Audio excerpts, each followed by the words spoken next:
Votre attention s'il vous plaît. Cet élément est en français. Contactez-nous pour savoir s'il est aussi disponible en la langue de votre préférence.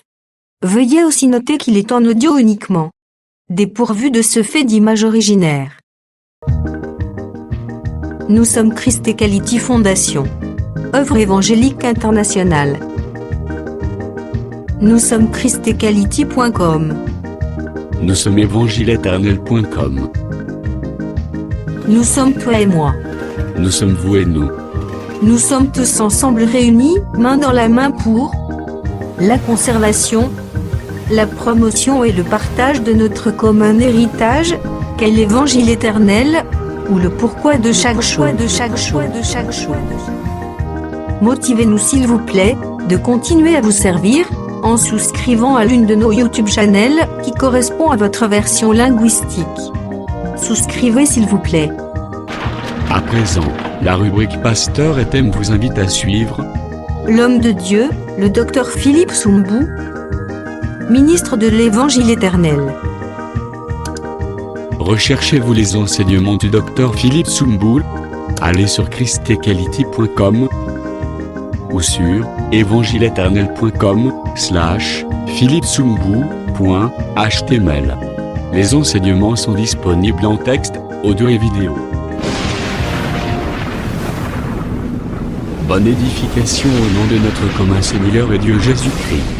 Amen. Oui, les amoureux de la bonne parole, nous avions saisi la raison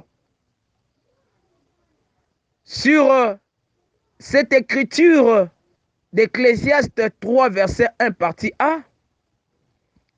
Lorsque le bien-aimé Salomon dit « Il y a un temps pour tout », le temps dont Salomon parlait, ce n'était pas à la manière des hommes, mais c'était un langage hautement prophétique.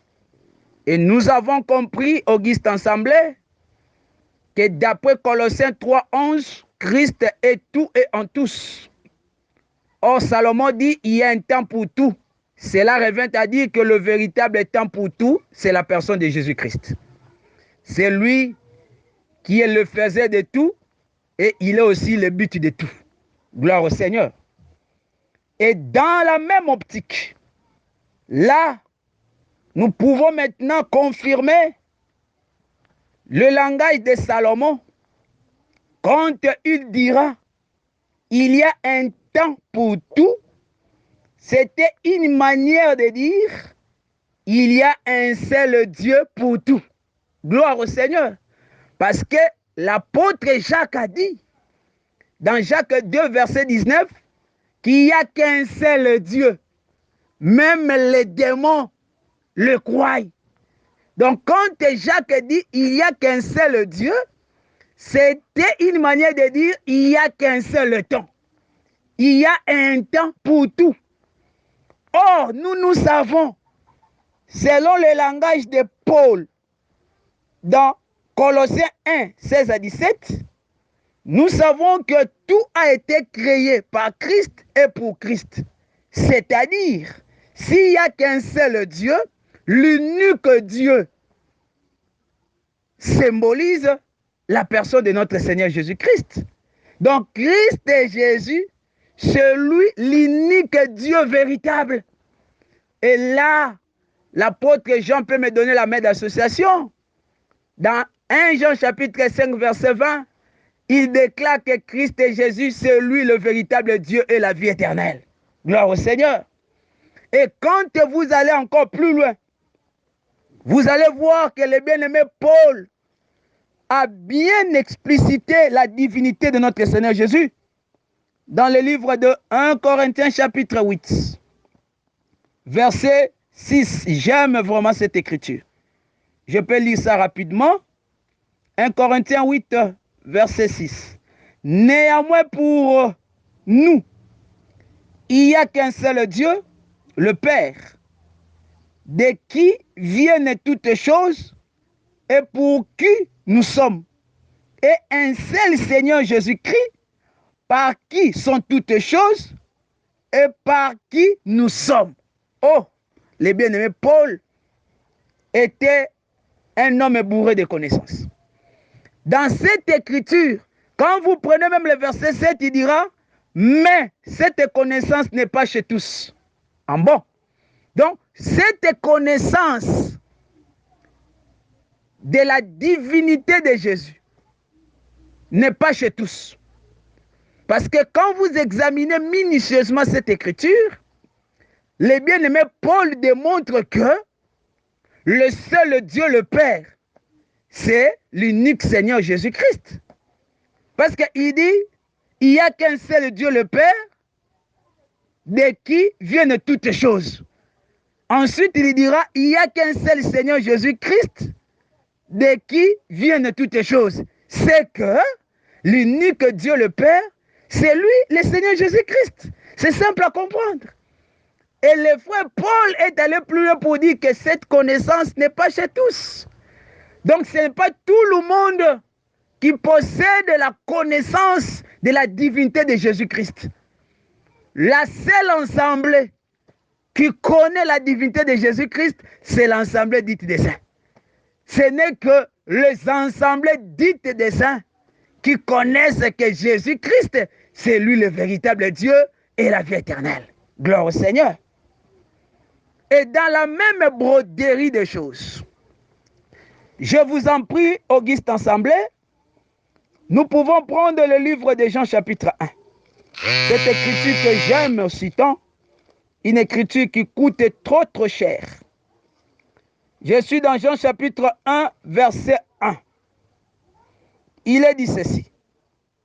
Au commencement était la parole. La parole était avec Dieu et la parole était Dieu. Gloire au Seigneur. Bien-aimés dans le Seigneur, nous avons toujours dit que faisons très attention avec le vocabulaire de la Bible. En examinant cette écriture, vous serez d'avis avec moi que cette écriture se résume d'abord en 3 parties. Dans la première partie, il est écrit « Au commencement était la parole ». Dans la partie B, il est écrit « La parole était avec Dieu ». Et dans la dernière partie, il est écrit « La parole était Dieu ». C'est ça le sommaire de cette écriture de Jean chapitre 1, verset 1.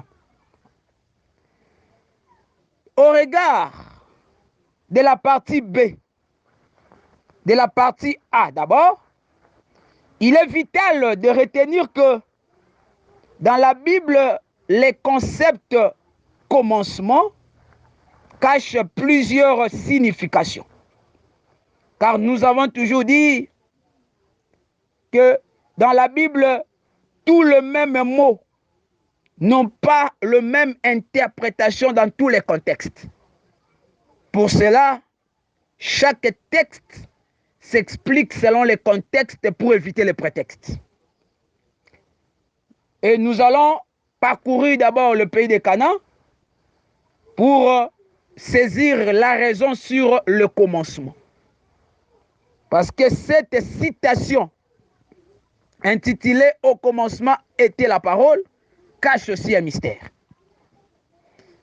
Et nous allons donner quelques significations sur le concept commencement. Dans la première signification, quand vous consultez le livre de Jean chapitre 8, verset 44, là, vous constaterez que le commencement représente le jardin d'Éden. Parce que le Seigneur dira aux Juifs que le diable a été maîtrisé dès le commencement. Or, nous savons que cette attribution du diable comme maîtrier a été manifestée dans le jardin d'Éden. Donc, le commencement dont le Seigneur parle symbolise le jardin d'Éden. Donc ici, d'après Jean 8, 44, le commencement représente le jardin d'Éden. Ok.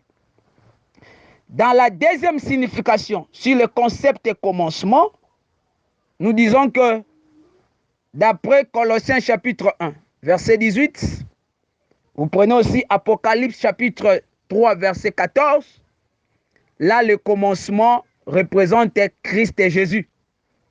C'est lui qui est le commencement de la création de Dieu. Il est le commencement.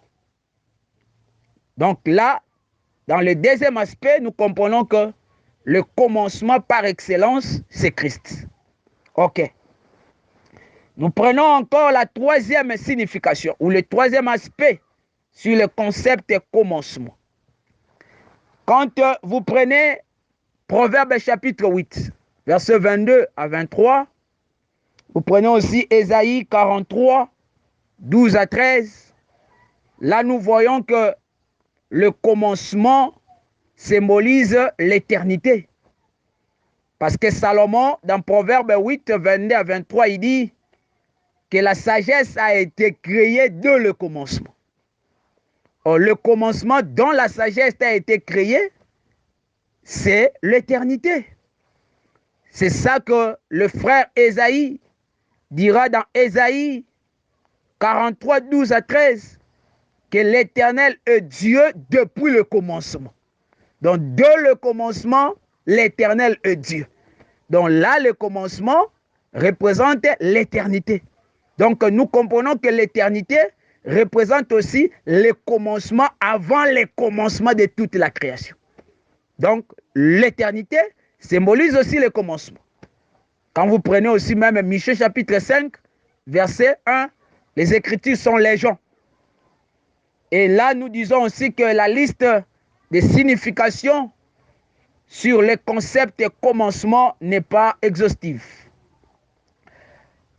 Au regard de cette écriture de Jean chapitre 1, verset 1, là, nous pouvons comprendre simplement que le commencement dont le bien-aimé Jean parle dans cette écriture représente l'éternité. Oui, frère. Pourquoi? Parce que Christ et Jésus, avant d'entrer dans le monde, il était la parole dans l'éternité. Donc Christ, avant de se manifester dans le temps, dans le monde, il était la parole dans l'éternité. En d'autres termes, il était la parole dans le commencement, ou de le commencement. Pour cela, nous pouvons maintenant dire que quand le bien-aimé Jean dira que au commencement était la parole, cela veut dire que dans l'éternité était Christ et Jésus, qui est l'évangile éternel.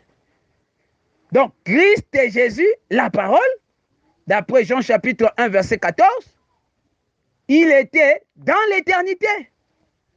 Donc, au commencement était la parole, ça veut dire, dans l'éternité était Christ et Jésus. Donc, c'est lui la parole qui était dès le commencement. C'est-à-dire, il était dans l'éternité. Ok. Et dans la partie B de Jean, chapitre 1, verset 1, il est dit, la parole était avec Dieu. Qu'est-ce que cela veut dire?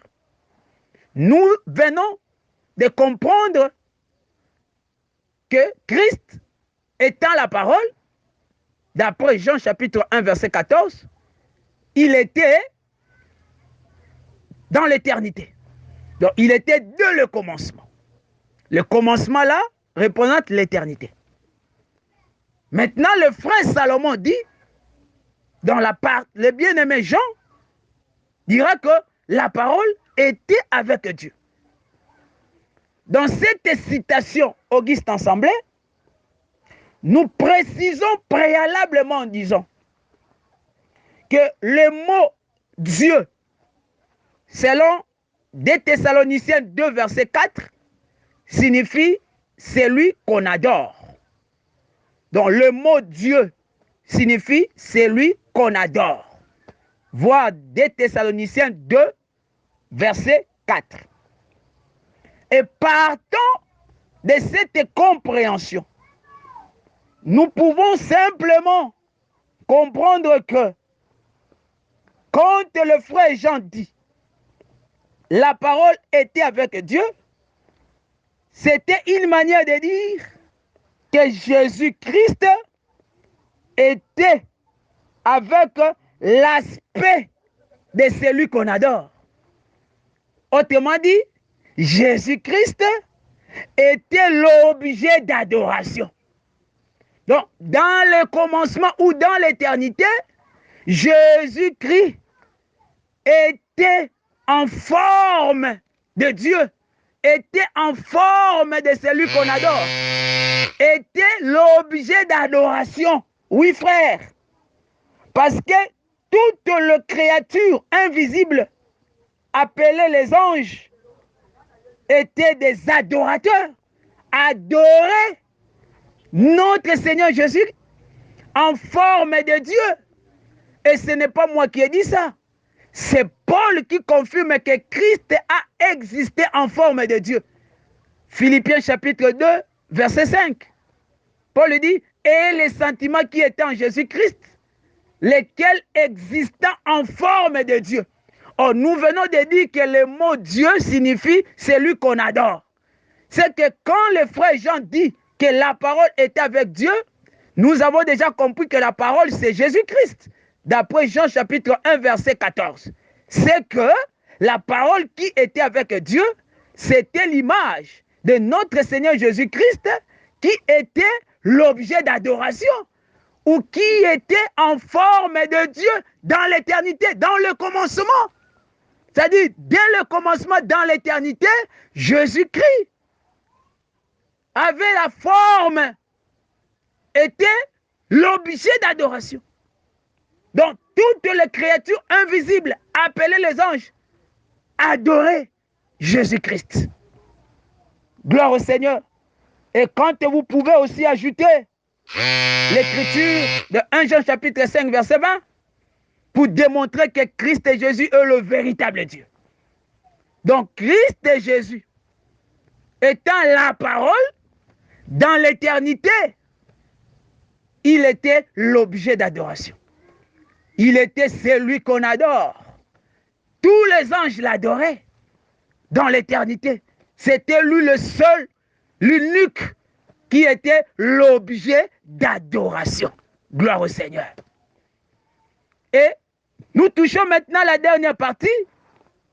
Dans la dernière partie de Jean 1:1, le frère Jean dira, la parole était Dieu au commencement. Cela revient à dire que Jésus-Christ est la parole, c'est lui qui était le véritable Dieu, qui était le véritable éternel Dieu dans l'éternité. C'est lui qui était l'unique Dieu. Parce que vous allez remarquer même dans les Saintes Écritures, le mot éternel est toujours au singulier.